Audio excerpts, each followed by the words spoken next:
Time to bring the bass back. Mix is the beat of our culture.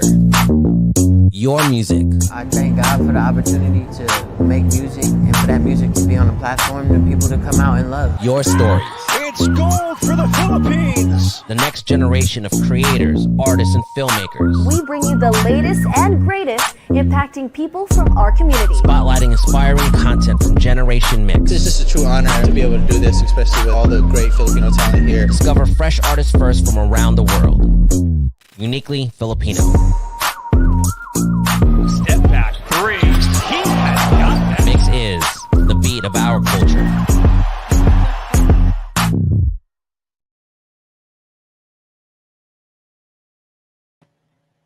Hey guys, it's Habit 2 Abs and welcome to this MYXclusive interview. Happy Tuesday morning, everybody who's tuning in live here on Mix and all of our social media platforms. Thank you so much for taking time out of your day and joining us here. I'm so excited to be here with all of you because in just a bit, I'll be having a very special guest who will be joining me. And joining us actually today is a Filipino-Australian artist who released his debut EP, Own Advice, not too long ago. And it's actually about his return to Australia after living in the Philippines for a couple of years. So I'm really excited to get to talk about the music, also how he's been, and just everything going on in his life. So everybody, please welcome to MYXclusive, Boy Graduate. Woo! Yo, kumusta? Hey, welcome. Yes, welcome. How have you been? I've been good. Thanks for asking. Yeah, it's I'm in Melbourne at the moment, so yeah, it's everything's kind of back to normal now and nice and busy. So yeah, it's been good. Yeah, which is crazy, right? I feel like when we were in the pandemic, like how it's been opening up again. It felt so far away, but now we're like here and it feels a little bit weird but exciting. But it's good to hear you've been doing good. We were talking a while ago, Cam. The last time we saw each other in real life, by the way, was in 2019, which does feel like ages ago. But you know, I'm sure a lot of things have happened since then. I mean, you moved back to Australia and all of that, so I'm excited to talk more about that. But before we get to that, I do want to know, what have you been up to these days? Like you said, you know, the world is kind of like back to normal-ish, so what have you been up to? I actually just moved back to Melbourne. I was in my hometown, which is like a 3-hour drive away.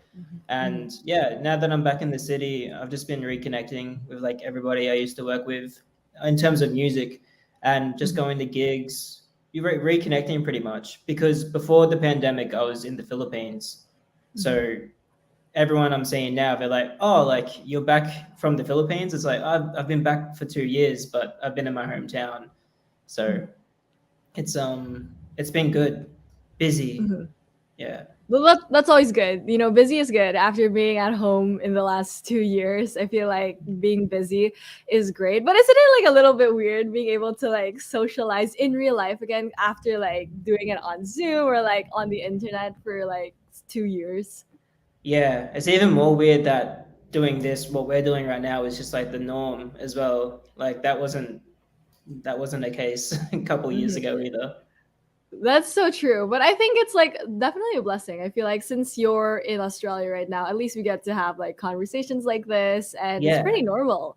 Now we get to reach more people all around the world with these interviews. So it's great to have you on, Boy Graduate, on our MYXclusive. But speaking of, I was so intrigued by, of course, your artist name, Boy Graduate. So can you tell us more about the story behind that? Since it is like your first time here on MYXclusive, I'm sure a lot of people would love to get to know more about the story behind that.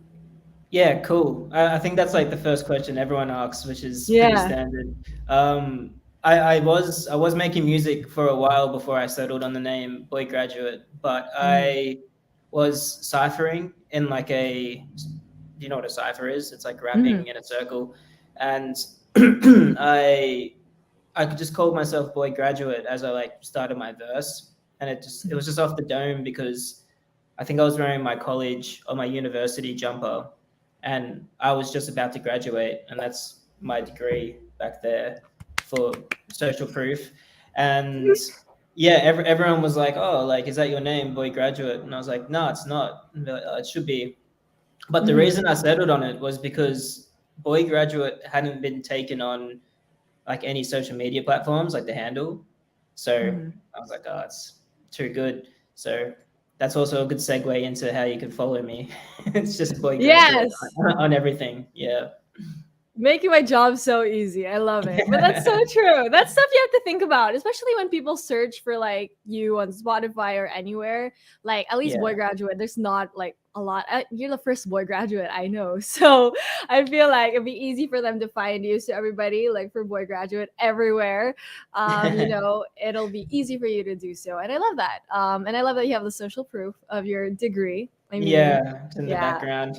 Yeah, that's a whole like conversation too. I bet people also ask you that, like, oh, is that really, did you really graduate or something like that? You know what I mean? So I Yeah. love that you have that prepared already for everybody. But I think there's like a lot of interesting stories that you can tell from especially your experience moving to the Philippines and then moving back to Australia, which will really help us appreciate your EP, which I can tell is very, very personal to you. Like you posted on your Instagram, you learned a lot from moving back to Australia recently. But before we get to that, I feel like people would love to get to know more about where you actually came from. So you grew up in Australia, if I'm not mistaken. So what was like Yeah. your life there as a Filipino Australian?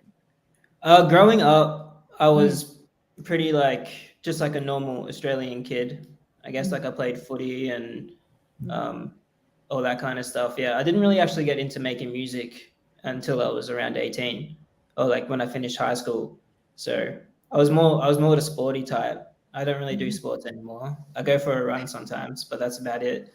And yeah, just a normal kid. I mean, there is the different like kind of racial thing, like where I was like half Asian, so like I was a little bit different, but you know, it was all right. That stuff definitely does exist around here, and I think if you talk to most foreign Filipinos who grew up in like a Western country, they'd say the same. Like they're always going to be not singled out, but like yeah, singled out, I guess. And it's interesting because when I moved to the Philippines, I also felt like I was singled out because like every time I talked, they would be like, "Oh, like you're different." I'm like, "Oh, like where do I belong?" kind of thing. But no, it was definitely it's definitely good times. No, yeah, I can imagine. Definitely. Being half, I'm assuming you're half Filipino Australian. I Yeah. feel like that is, sometimes I like when I hear from other people also, like other friends too. Like sometimes you can have like an identity crisis, but I love that, you said, even despite that, you had good times both in Australia growing up and in the Philippines as well. And I do want to know, like, what started your spark, like with music? You know how when we grow up, we kind of have like one single artist or maybe like a certain kind of genre of music that really inspires us or like, awakens us to music. So who was that for you? Or like, do you remember the moment you decided that, maybe music was something that you could do with your life? It was Drake. I'm not even Oh, gonna sugarcoat it. yeah. It was Drake, yeah. Because I was really into like 50 Cent, like Eminem, and like all the gangster rap, because that's all that was available then. Yeah. And if I was a gangster, I'd probably would have started music earlier. But I didn't have any. I was like, I can't rap or I can't write about that stuff, the stuff I like, because uh, it's not me. Like I don't do that. And I think when Drake started releasing music, he kind of changed the mold a bit. He could actually talk about feelings and stuff. So that definitely inspired me for sure. Yeah, as someone who also grew up in the emergence of Drake, I totally agree. He definitely changed the game for a lot of people, obviously, when singing about feelings and like emotions and like, all of these things that makes Drake. I think that's really cool. Like you were able to resonate with that too, but also makes me really interested in the kind of music that you started making at first. Like I can imagine it's changed a lot since then. So could you take us more? Like, do you remember the first song you ever wrote, or like what was that like when you were first starting creating music? Yeah, the first song, well, the first bunch of songs I ever wrote, they were very just like story based. They weren't really. I didn't know much about writing songs. All I knew was how to write stories and rap it, like try and make that rhyme. So not very musical either at the time. Uh, and I think one of them was a story. I can't even remember, to tell you the truth. It's on a very old mixtape, but that's about 10 years ago now. Wow, that's a long time ago. So a lot has happened since that time. Obviously, you've grown a lot too, both as a person and as an artist. I mean, with the new EP, we can see how much you've channeled and like grown as a person, obviously through the EP and all of your experiences. But you did move to the Philippines, right? In 2019, if I'm not mistaken, Yeah. you stayed for a bit. So could you take us behind that? Like, why did you decide to kind of come to the Philippines? Was it for music, or like, did you really want to pursue the music here? It was kind of that, and I Mm-hmm. just had like an opportunity to do so. I had a job, Mm-hmm. so I always wanted to move to the Philippines as well. Even when I was Mm-hmm. young, like I used to go to the Philippines a lot to visit my lola, my tito, Mm-hmm. titas, cousins, and every year I came back, I would be like, oh, like one day, I don't care, like if it's only for a year or so, like I just want to move to the Philippines. Mm-hmm. Mainly to learn Tagalog, but I actually moved to Cebu. So like I didn't learn any Tagalog because they speak Bisaya, obviously. But yeah, it was still good. Yeah. Mm-hmm. No, I felt that. It's okay. I've been living here all my life and I still struggle with Tagalog sometimes. So do not worry about Yeah. that. But yeah, so I'm really like, that's really cool, being able to kind of fulfill that kind of dream that you had, being able to live in the Philippines for a certain period in your life to also do music, I think was really, really cool. But you did move back to Australia during the time of the pandemic, or was it before the pandemic? But could you describe like the things that were going on in your mind that time and how it kind of affected the way that you wanted to create the music that you created? Yeah. It was at the very start. I wanted to Mm-hmm. stay in the Philippines, and Mm-hmm. it got to a point where it was like, oh, I better actually go back home in Mm-hmm. case I can't go back home. So I came back, and that was a bit of a whirlwind, as it was for everybody. Like I didn't have a job anymore. Like I had just moved my whole life to the Philippines, and I felt like I was getting settled there. And then like I felt Mm-hmm. like I had a double life and had all my old friends and stuff back here. So it was a lot of growing. I actually didn't write Mm-hmm. music for like the first maybe 6 months or so, Mm-hmm. properly. Like I was just trying to find my feet, and I was actually in talks with Warner Philippines as well Mm-hmm. to like start releasing music through them. So that was kind of the Mm-hmm. conversations going on, and it was a bit like, yeah, you kind of need to figure out what you want to do with music before you actually try to do something. So yeah, a lot Mm-hmm. of growing, as you said, and I think that comes through the EP as well, in the 5 tracks that there Mm-hmm. is there. Mm. Yeah, I can imagine all of the things that you kind of felt during that time. Obviously, like you said, it kind of feels like you were living a double life, your life here in the Philippines and then also there in Australia. But also really exciting, being able to work with Warner Music on releasing your music. But even though you said, you're kind of finding your feet in terms of, moving back there, but also the music. So what was it like kind of finding again the kind of music that you wanted to create as boy graduate and working on all of that? It felt very refreshing, not only because I was like Mhm. making music again, but more so because I had a new outlook on everything. Mhm. So I was Mhm. able to kind of get a bit more personal and kind of because people would be wondering what I've been up to, I guess. Mhm. I don't think that many people would actually care, but if you give them something, they'll probably listen to it. So yeah, it was kind of cool, and I think it came out at the right time as well, just as I moved back to Melbourne and Mhm. like fully settled back in here. Yeah, I can imagine. It's so exciting. Being able to create music during this time and releasing an EP as well. We all know it's not easy at all, but being Mm. able to do so and kind of channel all of the feelings and emotions that you had during that period in your life into the EP, which is called Own Advice, by the way, to everybody tuning in. I think is so cool. So can you tell us more about the EP? What was it like working on it, and maybe also maybe certain things you learned about yourself in the music that you wanted to create that you learned throughout the whole process of creating the EP. Yeah, I had a guy from Cebu, shout out Ronnie, yeah, Mhm. like a young gun producer, sending me a lot of beats. I actually never met him in person. He DM'd me after I moved back to Australia and was like, "Oh, do you want some beats?" I was like, "Yeah, send through some beats," and they were really dope. So we started working really close together, And because I wasn't able to work with anybody else, like producer wise, I just had to make demos in my house, back in my hometown.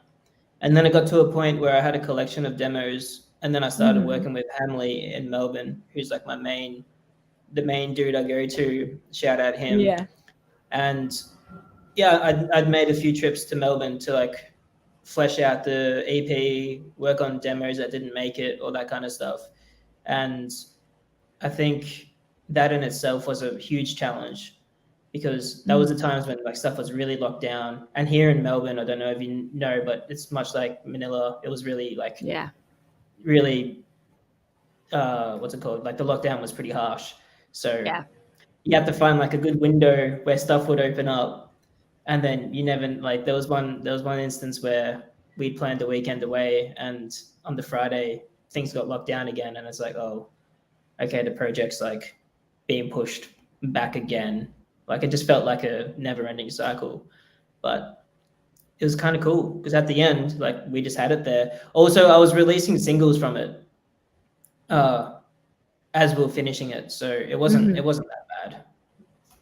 Oh, yeah, I can, but like the whole process, I think, was like a lot too, especially with the lockdowns and all of that. Of course, like it's a little bit different from what you're used to, especially before, but still being able to, accomplish the EP and put like a lot of your personal touches to it, I think is still such an amazing feat, especially during this time and during the lockdowns too. What a Life specifically, I thought was really cool, and I think really reflects the kind of like mindset that you had during that time. But can you tell us more about, for everybody tuning in, what really inspired What a Life, which is one of the tracks off of the EP, and what was it like kind of, channeling all of those things that you felt into the EP and also this track? Yeah, there was a lot of tracks off the project that didn't make it that were similar to What a Life. And we were talking a lot about like what I wanted to say on the record as a whole, and like that particular kind of track, like the intro track, or the track that was going to be the main focus of the EP. And it just wasn't coming. So what a Life was actually like a late entry into the EP. It was, I think, a month before we finished the EP. It was just one that I sat down one night. I had a spare hour or two, and it just came out. I had the beat from Ronnie. It was very easy. I remember it being one of those tracks. You hear artists always say that kind of stuff, like, "Oh, it just came out." So it was the one I was looking for. And then as soon as I cut the demo, I sent it to Hamley, and I said, "Yeah, this is it then. Like, this is the last one we need." And now we've got all the tracks. And it grew on me personally. Like, I really like What a Life, especially now. Like, even since writing it, a lot of things have happened in my life where like it feels like I've written that like last week, and like I'm relating to my old self again. Like, it's been really cool seeing from it as well. Yeah, and there's like a lot of moments in life. I feel like a lot of us just think like, "Oh, what a life," Like I feel like that's really common.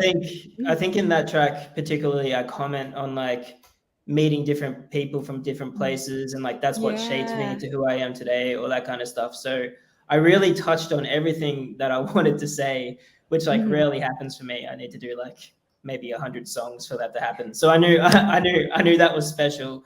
And yeah, it was very easy to make. Very easy. Yeah. I love that.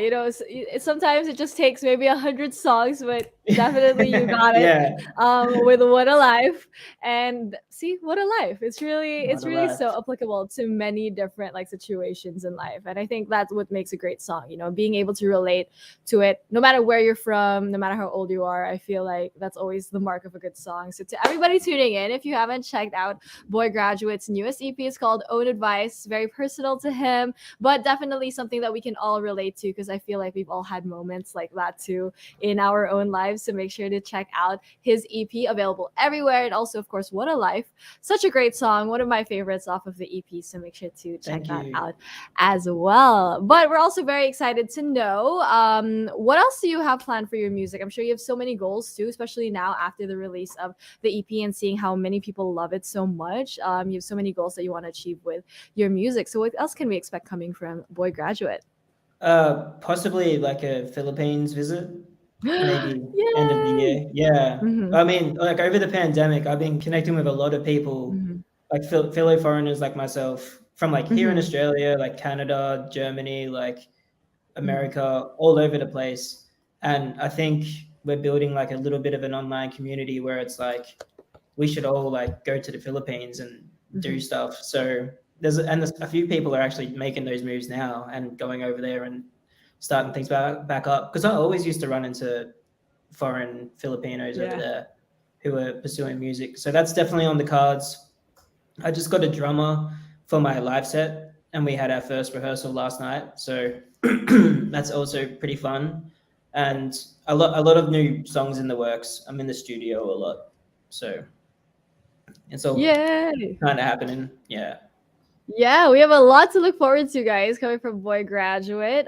Very, very exciting. Hopefully, we get to see you in the Philippines very, very soon. You know, you're always welcome here, and we can't wait to maybe see or hear live music also. You never know. We shall Mhm. see. But for now, while we're all waiting for Boy Graduate, of course, make sure to check out his debut EP, available everywhere. It's called Own Advice. You guys can stream it on multiple digital streaming platforms, and make sure to listen to all of his music available everywhere. But before I let you go, Boy Graduate, do you have a message to everybody who's tuning in, but also everybody who's been supporting you and your music?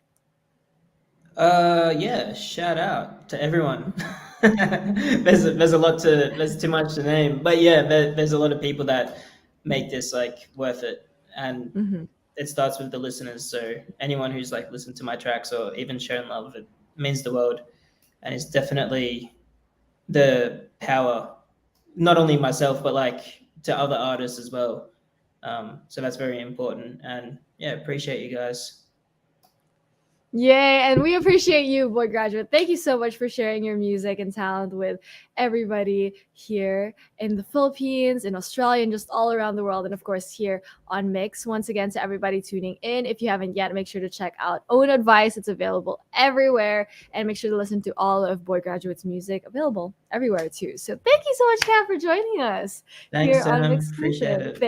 Thank you. And thank you as well to everybody who tuned into this MYXclusive interview. Once again, this has been Sam with two M's and Boy Graduate. Thank you, everybody.